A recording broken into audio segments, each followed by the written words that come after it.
Bonjour. Aujourd'hui, j'aimerais vous parler un peu de la Convention de La Haye sur les aspects civils de l'enlèvement international d'enfants.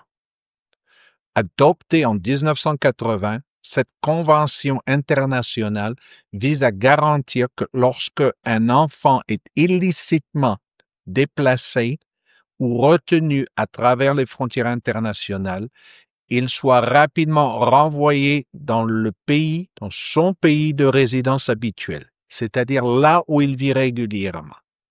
La Convention s'applique aux enfants de moins de 16 ans et ne détermine pas quel parent obtiendra la garde, mais elle précise plutôt quel est le pays compétent pour juger et déterminer les droits de visite et les compensations par rapport à l'enfant. La Convention ne s'applique qu'entre les pays signataires, qui sont quasiment une grande majorité des pays développés. Les États-Unis appliquent cette convention par le biais de l'ICARA, qui est International Child Abduction Remedies Act, c'est-à-dire la loi sur les recours juridiques en matière d'enlèvement international d'enfants. L'ICARA est une loi fédérale qui rend la Convention de La Haye applicable aux États-Unis. Grâce à cette loi, le parent peut saisir les tribunaux américains pour demander le retour de leur enfant qui a été illégalement, selon eux, retenu aux États-Unis. Le processus est accéléré et la coopération internationale facilitée. Au cœur de la Convention se trouve le concept de résidence habituelle, le centre de vie de l'enfant.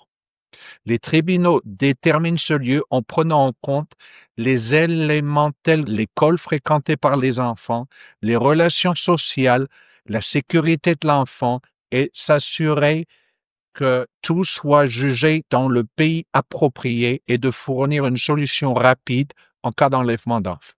La plupart, voire presque toutes les procédures de ce genre de dossier sont entretenues et entendues devant les tribunaux fédéraux dans le cadre d'un cadre accéléré, avec l'objectif de conclure le procès dans un délai de 6 semaines uniquement.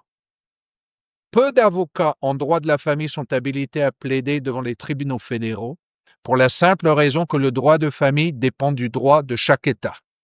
Je tiens à souligner évidemment que je fais partie des avocats autorisés à exercer devant ces tribunaux et effectivement, nous avons fait beaucoup de ce genre de procédures où nous avons retourné des enfants soit en France, soit au Canada, soit dans d'autres pays et inversement, quand les faits s'y prêtent, nous plaidons aussi pour éviter le retour des enfants qui devaient effectivement rester aux États-Unis.